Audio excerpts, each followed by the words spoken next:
Bakit kahit kompleto ang tulog mo, parang lagi ka pa ring pagod? Nagigising ka ba minsan na para bang hindi ka naman talaga natulog? Yung bang kahit kompleto naman ang 8 oras mo, hindi ka naman nagpuyat, pero pagising mo parang ang bigat pa rin ang katawan mo. Wala kang gana, yung kahit simpleng trabaho parang napakahirap simulan. At unti-unti napapaisip ka, dinatamad na ba ako? Mahina na ba talaga ako? Pero paano pag sinabi kong baka hindi ka naman talaga tamad? Baka pagod ka lang sa mga bagay na hindi naaayos ng pagtulog mo. Because the truth is, sleep doesn't automatically means recovery. Minsan, ang pinakaubos na parte ng pagkatao natin, hindi yung ating katawan, kundi yung ating isip and also at the same time ang ating emotion. At iyon ang pag-uusapan natin ngayong araw. Una, we blame sleep for everything. Kapag pagod tayo, ang automatic na sinasabi sa atin ng mga taong nakapalibot sa atin, matulog ka lang. Pero tama naman talaga because kailangan ng katawan natin ng tulog. Pero pansin mo ba, may mga taong 4 na oras or 5 oras na ang tulog nila, pero sila pa yung punong-puno ng energy. Samantala, may mga taong 8 oras or mahigit 8 oras pang natutulog, pero sila pa yung parang gustong humiga buong araw, napakatamlay, napakahina ng katawan. Bakit?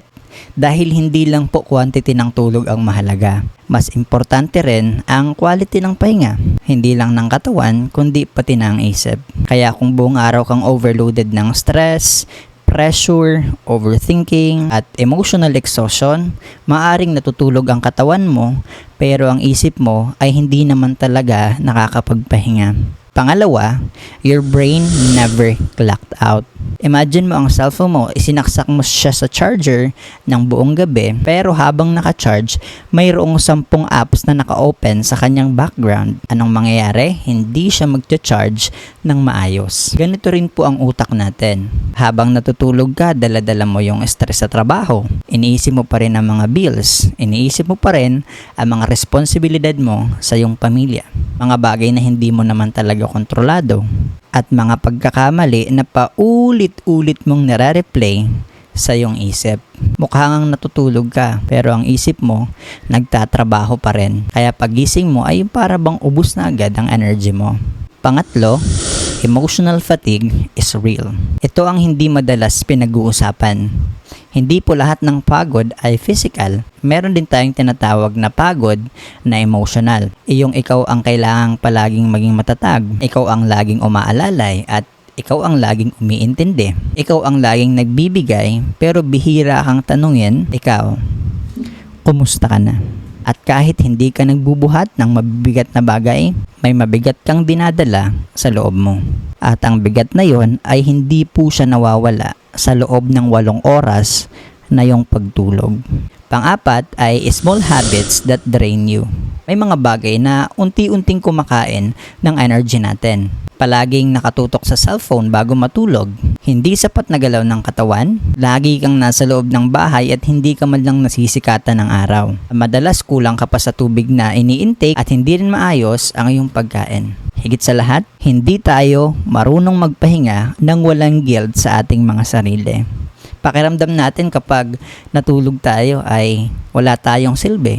Kaya kahit nagpapahinga ang katawan, sa totoo lang, hindi nagpapahinga ang ating isip. Kaya punta tayo sa pang-5. This is what you can do. Ito yung mga bagay na magagawa natin. Hindi mo kailangang baguhin ang buong buhay mo ngayong araw. Magsimula ka lang sa maliit na bagay. Lumabas ka ng bahay kahit 10 minuto lang. Iwasan mo ang pag-cellphone bago matulog. Maglakad-lakad, huminga ng malalim. At kung pagod ka, huwag mo agad itong tawaging katamaran. Tanungin mo muna ang sarili mo. Ano ba ang mga bagay na nagpapapagod sa akin? Dahil minsan, hindi mo naman talaga kailangan ng mas mahabang tulog. Ang kailangan mo ay mas malalim na pahinga. Kung pakiramdam mo palagi kang pagod, sana ay tandaan mo ito. Hindi ka makina. Hindi ka ginawa para maging productive sa bawat minuto ng iyong buhay, araw-araw. Normal lang naman mapagod, normal lang naman na maubos. Pero ang hindi normal ay yung pinapabayaan mo ang iyong sarili habang inaalagaan mo ang mga taong nakapalibot sa iyo. Kaya ngayong araw, I have a request. Bigyan mo rin ng pahinga ang taong madalas mong kinakalimutan. ang sarili mo. Kung may natutunan ka sa video na to, I want you to share this to a person na napapagod rin sa kanyang buhay.